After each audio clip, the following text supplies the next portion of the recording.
This your boy KB, and you are watching Mwendo Radio Backstage. DJ Mwendo, of course. KB's here. We're live at Legacy. Yeah. We've been talking about race, man. I know you do a lot of shows in front of a lot of different types of audiences, particularly in that festival circuit, that CCM circuit, man. Have you run into racism in that space, man? I can't say that I can't say that I have. I mean, That's good. Yeah, I can't. I don't recall. I don't really recall being noticeably treated different, and it being obvious because of my skin color. I haven't really noticed that, but I think there's a reason why. Not that CCM is racist. I'm not saying that. I do know that there is something. There's something profound about urban empowerment or someone, let me say it like this, someone who comes to the table as a contributor and not a receiver.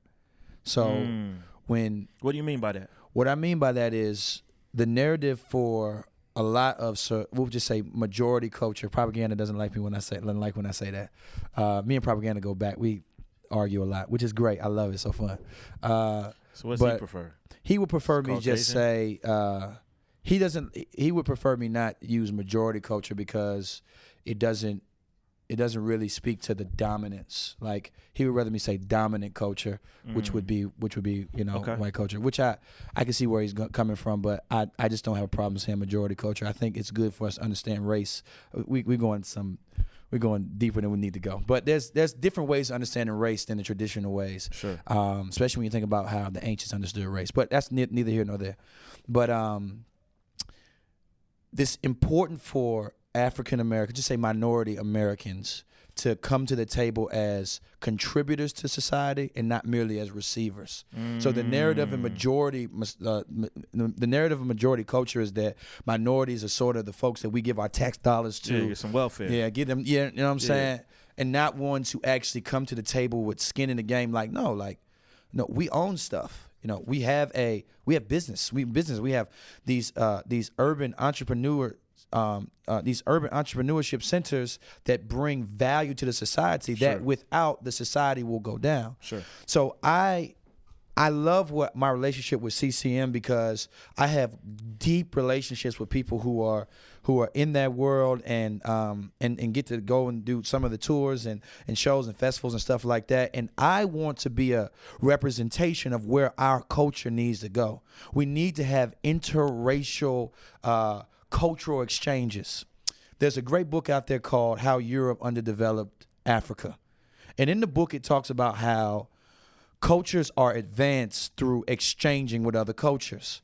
If you turn internal, like we're just going to focus on black this, black that, black everything, then you greatly, unless you're forced to, Harlem Renaissance. Sure. And that actually was probably the most fruitful time that we've had in black history in America. But there is always a need to go beyond what we can just do for each other, and our advancement comes from linking arms with other cultures and advancing together. Melting pots breed societal advancement. So in that book, it talks about how Africa, the way that it's located geographically, it's cut off from the world. It's difficult to get there. It's the desert, the Sahara. And when people did come, they would get sick and die, West Nile, malaria, all that stuff. So it was difficult to reach them where they didn't have the opportunity, say, Europe had with China. Or Europeans had with China, where they could have moments where they can say, oh, y'all know how to do fireworks over here. Well, we know how to make metal over here. Well, let's put the two together and make guns. So that's how really Europe colonized a lot of the world, is they had guns. I got a spear, you got a gun. I'm winning. Yeah. I'm winning. So, but it was in that point, though, you see that there's a principle there that as we exchange as blacks and whites and, really, those are the main races, as they work together and see each other as equal societal contributors, then we as a people begin to advance. And I want to be an example of that. That's good, bro. That's really good. do you feel like? Well, let me ask you this first. One of the things I think's been happening because of cell phones and social media, things are a lot more in the forefront. Yeah. Whereas these types of conversations, at least with black people, have happened a lot, but now they're able to happen publicly because you have Twitter, you have video, people can see some of these things happening. Right. I'm curious from you, being in some of the spaces that you're in, how the attitudes are changing or not changing, or you know what I'm saying, just how that response has been since a lot of these, like I would say in the last 2-3 years, really since Trayvon Martin, like it's been like back to back to back to back. Yeah, these cases dominate the news. Yeah, absolutely. Yeah, first of all, I do think it's sad that there has to be massacre before people start caring about this. Sure. And though I am encouraged that a lot of artists are being vocal and to have an interest in these topics now, I hope that we're not running the danger of bandwagoning, that this is what people care about in large. Like, this is what majority culture is now interested to talk about. Now we'll start talking about it, especially when you forget about folks who've been talking about this for 50 years and not bringing them into the conversation. What do you think about it? Right. I'm not writing. I've written several blogs, but not without consulting people who really should be writing blogs about this stuff. You know what I'm saying? Sure. So on the forefront, I do think there needs to be more of a sobriety, that we can be riding a wave, and if we are, then we're really not. These things that are popping up are not creating impact. It's just creating buzz, and we need to make sure that these roots are running deep by adding action. Mm-hmm. Guys, we can talk about this mug all day long, which is fine. We can sit around the campfire. I did that to a certain degree last night, ironically, where we're sitting around the campfire talking about our different wounds. But this has to turn into actions. Well, where do we go from here? What is the next step?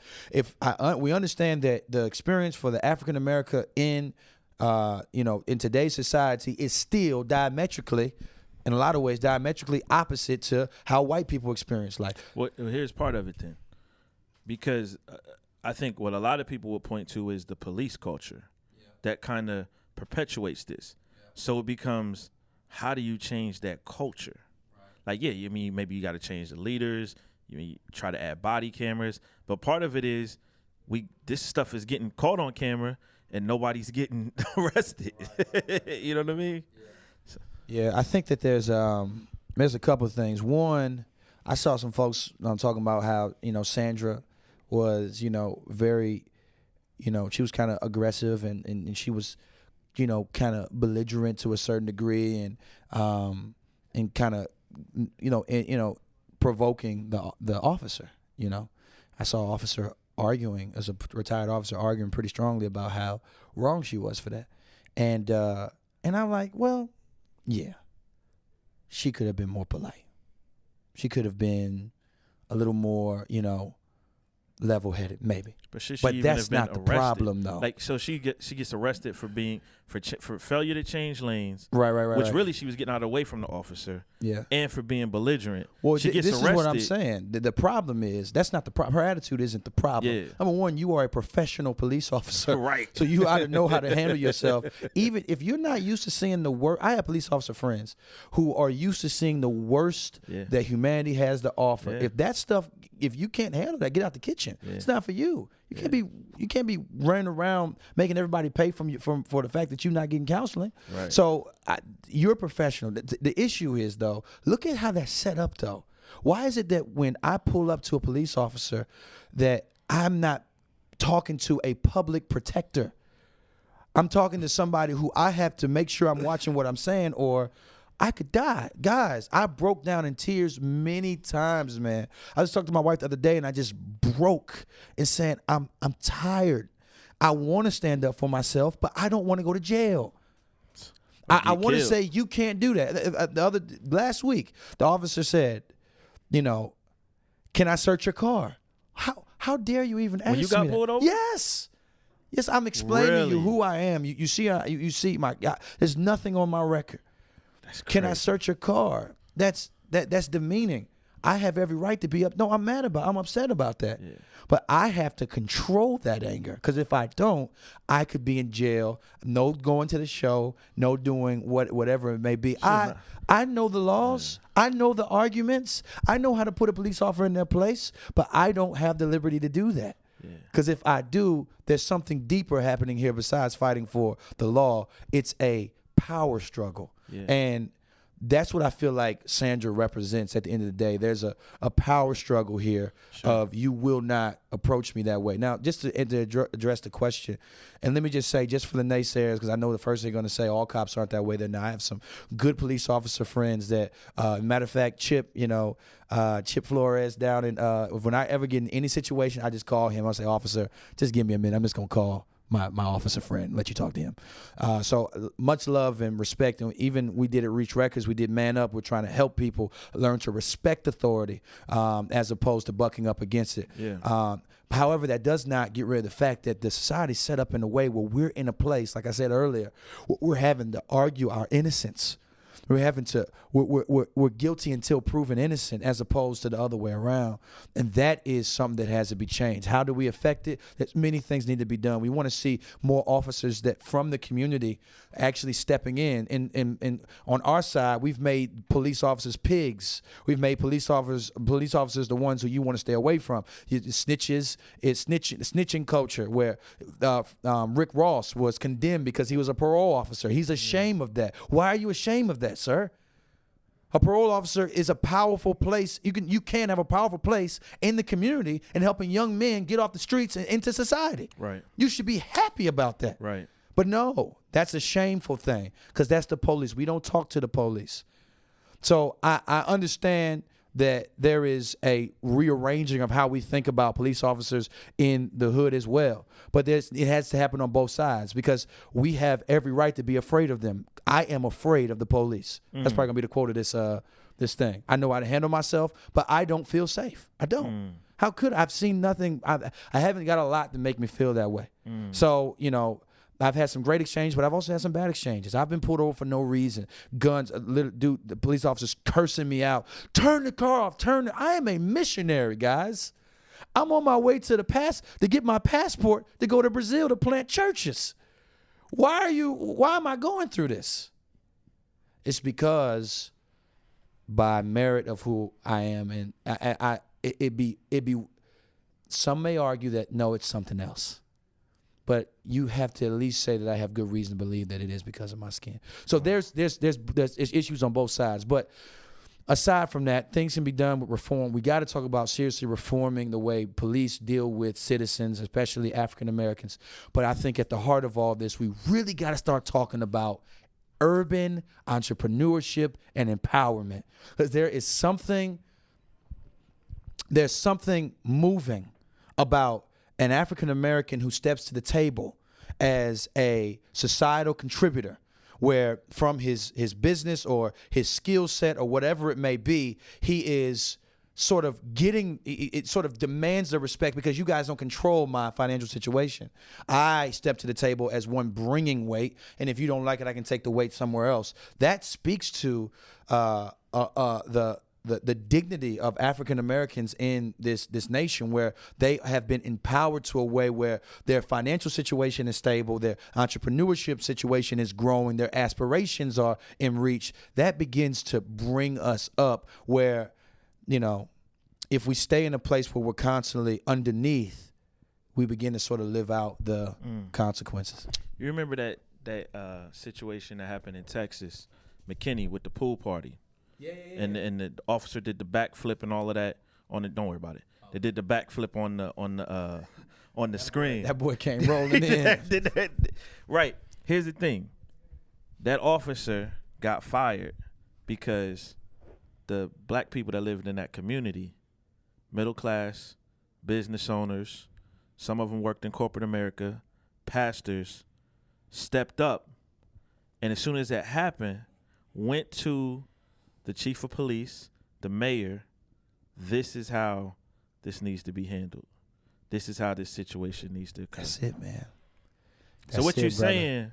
That's dead a on. perfect example, because for we sound like we're throwing fits, and even some of the marching, which I'm a fan of marching, not hating on marching, but not all marching is equal. I'll say that some folks are just making noise. Yeah. And even though there may be good reasons to make that noise, I'm like trying to ride the fence to make everybody happy. But the fact of the matter is, sometimes you got to make noise when you don't got no economics. Yeah. We in a capitalist society with no capital. When you have no capital, sometimes you just got to yell. Yeah. To get people to hear what you. Yeah. What you. I agree. And what we have seen is, writing is oftentimes, like Martin Luther King said, the voice of the oppressed. Yeah, bro. However, noise doesn't bring lasting reform, though. We can get them to move their hand or get the dial to move some. But at the end of the day, we want to win the war, not these many battles. And I think the war is won by empowerment, man. That's good, bro. Teaching minorities how to become society contributors and not merely society receivers, because we're not lacking in ability. That was even the whole idea of the racial construct that we know today was birthed out of thinking that African Americans black people just don't have the brain capacity. That's not obviously that's stupid. We have the skills, we have the education, we have the ability to get the education, we have the wherewithal to be leaders. So we need to cultivate that in our communities. And my challenge is to my majority brothers and sisters is to come alongside and facilitate that. Yeah. Because the abilities may be there, but the opportunities need to be given as well. There has to be, there will not be advancement without there being a interracial, multicultural movement. That's how we move forward. There's something particular about Dylan walking into that church, and was that his name? The guy who massacred in Charleston. Dylan Roof. Dylan. Yeah. Walking into that church and killing those people there. Yeah. Because my pastor made this very clear to me that the black church is one of the few places, not the only places, where through history black people have had institutional dignity. Yeah. Where they're autonomous and not separated from somebody else, and not they are here leading, and this is where a lot of it's where you could be somebody. Yeah. You somebody there. You walk in, that's where your skin doesn't matter. Yeah, and to attack that place is an assault on where we need to be strong. Yeah. It's our being somebody in culture. Yeah.